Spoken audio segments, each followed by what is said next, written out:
여러분, 만약 오늘 아침에 여러분이 커피 한 잔을 마시려고 카페에 갔습니다. 아메리카노 얼마예요? 네, 5,000원입니다. 한 잔 주세요 하고 지갑에서 카드를 꺼냈는데 그 3초 사이에 정원이 말합니다. 손님 죄송합니다. 지금 가격이 올라서 8,000원이 됐네요. 화가 나지만 참고 마십니다. 그런데 다 마시고 나갈 때 메뉴판을 보니 아메리카노가 2억 원이 되어 있다면 이게 말이 되냐고요? 공상과학 소설이냐고요? 100년 전 노벨상 수상자를 무더기로 배출했던 이성의 나라 독일에서 실제로 벌어졌던 일입니다. 돈이 얼마나 쓸모가 없었냐면 아이들은 장난감 블록 살 돈이 비싸서 실제 돈 뭉치를 가지고 탑쌓기 놀이를 했고요. 집에 도배를 새로 해야 하는데 벽지가 비싸서 그냥 지폐에 풀 발라서 벽에 붙였습니다. 도둑이 들어서 손수레에 돈을 싣고 가던 사람들을 덮쳤는데 돈은 길바닥에 버리고 손수레만 훔쳐 달아났습니다. 1달러를 사려면 4조 2천억 마르크가 필요했던 시절, 물가 상승률이 무려 324억%, 계산기도 에러가 나서 작동을 멈췄던 그 시절. 오늘 들려드릴 이야기는 국가가 돈 복사기를 무한대로 돌리면 어떤 지옥이 펼쳐지는지 보여주는 인류 역사상 가장 비싼 교훈. 바로 1923년 바이마르 공화국 초인플레이션입니다. 지금 전 세계가 돈을 풀고 물가가 오른다고 난리죠. 이 영상을 다 보시고 나면 지금의 인플레이션은 그저 귀여운 애교로 보이실 겁니다. 사건의 발단은 1918년 제1차 세계대전의 종전입니다. 독일 제국이 패배했죠.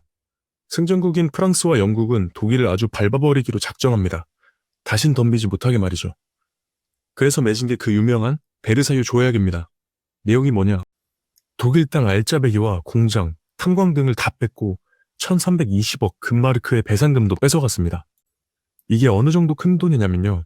당시 독일 GDP의 몇 배에 달하는 사실상 너네 나라 팔아서 갚아도 못 갚을 돈이었습니다. 마치 월급 200만 원 받는 직장인한테 내일까지 100억 갚아 라고 한 거나 다름이 없었죠. 여기서 새로 출범한 신생 독일 정부 바이마르 공화국은 깊은 고민에 빠집니다. 세금을 걷어서 갚자니 국민들이 폭동을 일으킬 것 같고, 그렇다고 안 갚자니 프랑스가 군대를 끌고 올 것 같고, 이때 독일 정부의 경제 관료들이 악마의 속삭임에 넘어갑니다. 잠깐만, 돈이 없으면 찍어내면 되잖아. 어차피 갚는 돈, 종이에 잉크 발라서 주면 되는 거 아니야?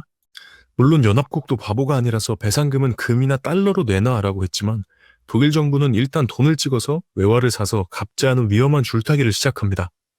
이때까지만 해도 그들은 몰랐습니다. 이 스위치가 자폭 버튼이었다는 것을요. 1922년까지는 그래도 버틸만 했습니다. 물가가 좀 오르긴 했지만 살기 팍팍하네 수준이었죠. 그런데 1923년 1월 결정적인 사건이 터집니다. 독일이 배상금을 조금 밀리자 화가 난 프랑스와 벨기에 군대가 독일의 심장부 르르 공업지대를 무력으로 점령해버립니다. 이곳은 독일 석탄과 철강의 80%가 나오는 곳이었습니다. 우리나라로 치면 울산, 포항, 거제를 외국 군대가 먹어버린 겁니다. 독일인들은 분노했습니다. 하지만 군대가 없으니 싸울 수는 없고 대신 소극적 저항을 선택합니다. 우리는 프랑스 놈들을 위해 일하지 않겠다. 총파업이다. 공장이 결국 멈췄습니다. 석탄도 철강도 생산이 안 됩니다. 그런데 파업하는 노동자들은 뭘 먹고 살죠? 월급이 안 나오잖아요. 여기서 바이마르 정부가 최악의 수를 둡니다. 걱정 마세요 애국자 여러분. 정부가 여러분의 월급을 주겠습니다. 아니 공장이 멈춰서 세금도 안 거치는데 무슨 돈으로? 네 맞습니다. 윤전기, 윤전인쇄기입니다. 정부는 루르 지역 수백만 노동자의 월급을 주기 위해 윤전기를 24시간 풀가동하기 시작합니다. 생산은 없는데 돈만 미친 듯이 풀리는 상황. 경제학 교과서에 나오는 인플레이션의 완벽한 레시피가 완성된 겁니다. 이제 불은 붙었고 기름통까지 들이부어줬습니다. 1923년 여름이 되자 상황은 인간의 상식을 벗어나기 시작합니다. 물가가 오르는 속도가 돈을 찍어내는 속도보다 빨라졌습니다. 아침에 빵 하나가 2만 마르크였는데 저녁에 집에 갈 때 보니 10만 마르크가 됩니다. 월급날 풍경이 어땠는지 아십니까? 아내들이 회사 정문 앞에 큰 가방이나 손수레를 들고 대기합니다. 남편이 돈다발을 창문에 던져주면 아내를 그걸 받자마자 전력 질주를 합니다. 어디로? 슈퍼마켓으로요. 왜냐하면 슈퍼마켓까지 뛰어가는 10분 사이에도 빵 가격이 2배로 뛸 수 있었으니까요. 재밌는 실제 에피소드 몇 가지 들려드리겠습니다. 첫 번째, 술집에 가서 맥주를 마실 때 사람들은 무조건 한 번에 2잔을 시켰습니다. 왜냐고요? 한 잔 마시고 나서 두 번째 잔을 시키려고 보면 그 사이에 맥주 가격이 올라 있었거든요. 그래서 미지근해지더라도 일단 2잔을 확보해 놓는 게 이득이었습니다. 두 번째, 함부르크의 한 카페에서 손님이 커피를 마셨습니다. 주문할 때 가격은 5천 마르크였습니다. 그런데 계산하려고 빌지를 달라고 하니까 8천 마르크가 찍혀 있었습니다. 아까 5천이라면서요? 손님, 그건 아까 주문하실 때 가격이고요. 드시는 동안 원두 가격이 올랐습니다. 마지막으로 두 형제가 있었습니다. 형은 근면성실한 개미, 동생은 술주정뱅이 배짱이었습니다.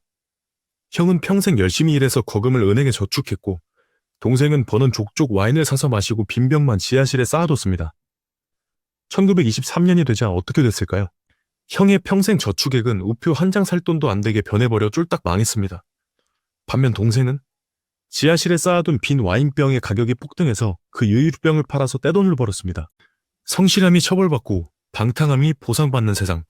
이것이 초인플레이션이 만든 도덕의 붕괴였습니다. 이제 돈은 교환의 수단이 아니라 짐짝이 되었습니다. 지폐에 0이 너무 많아서 인쇄할 공간이 부족했습니다. 1조 마르크. 사람들은 숫자를 읽기를 포기했습니다. 정부는 어떻게 했을까요? 돈을 새로 디자인할 시간도 없어서 그냥 옛날 1000마르크짜리 지폐 위에다가 빨간 도장으로 10억이라고 찍어서 유통했습니다. 전국의 종이란 종이는 다 돈 찍는 데 썼습니다. 신문사, 출판사도 인쇄기를 멈추고 돈만 찍었습니다. 이때 등장한 경제학 용어가 바로 화폐 유통 속도의 폭주입니다. 돈이 들어오고 마치 손을 닿으면 타버리는 뜨거운 감자처럼 1초라도 빨리 남에게 넘기려고 혈안이 됩니다. 돈을 갖고 있는 것 자체가 손해니까요. 그래서 사람들은 돈이 생기면 피아노든 그림이든 쓸데없는 잡동사니든 일단 물건으로 바꾸고 봤습니다. 백화점 진열대에는 텅텅 비고 거리에 쓰레기 같은 돈만 휘날리는 기이한 풍경. 이게 바로 경제의 죽음이었습니다. 나라가 완전히 망해가기 직전 난세의 영웅, 아니 해결사가 등장합니다. 독일의 경제학자 얄마르 샤우트, 그는 화폐 개혁을 단행합니다. 지금 쓰는 마르크화는 쓰레기다. 다 갖다 버려라. 이제부터 새로운 돈, 렌텐마르크를 발행한다. 사람들이 물었겠죠. 아니 저번 돈이랑 뭐가 다른데? 또 종이 쪼가리 아니야? 샤우트는 기가 막힌 심리전을 겁니다. 이 렌텐마르크는 독일의 토지와 공장을 담보로 한다. 사실 독일엔 금이 없었습니다. 다 뺏겨서요. 그래서 움직이지 않는 땅을 담보로 잡고 이 돈은 독일 땅만큼의 가치가 있다라고 신용을 심어준 겁니다. 그리고 가장 중요한 조치.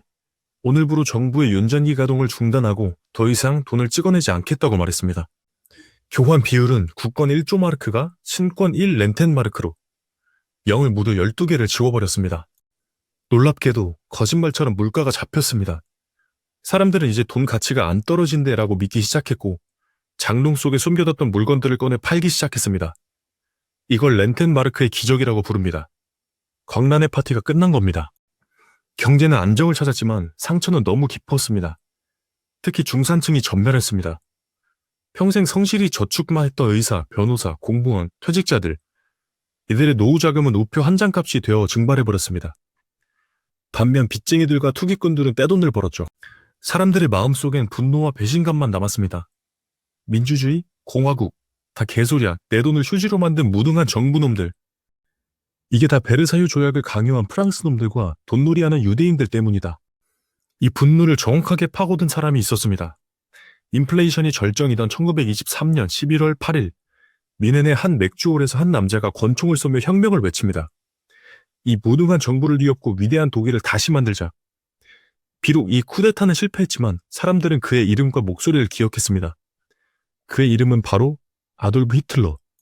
결국 바이마르 공화국의 초인플레이션은 독일 국민들의 이성을 마비시키고 민주주의에 대한 혐오를 심어주어 나치라는 인류 최악의 괴물을 불러낸 소환 의식이었던 셈입니다. 경제의 실패가 어떻게 정치적 재앙으로 이어지는지 보여주는 가장 끔찍한 사례죠. 100년 전 독일의 이야기, 그저 옛날 이야기 같으신가요? 돈을 마구 찍어내서 빚을 갚는다.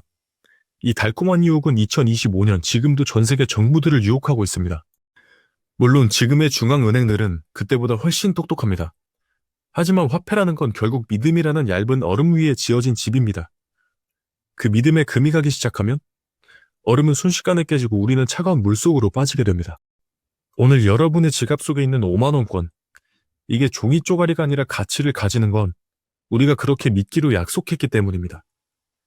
그 약속이 깨지지 않도록 감시하는 것, 그것이 경제를 공부해야 하는 진짜 이유가 아닐까요?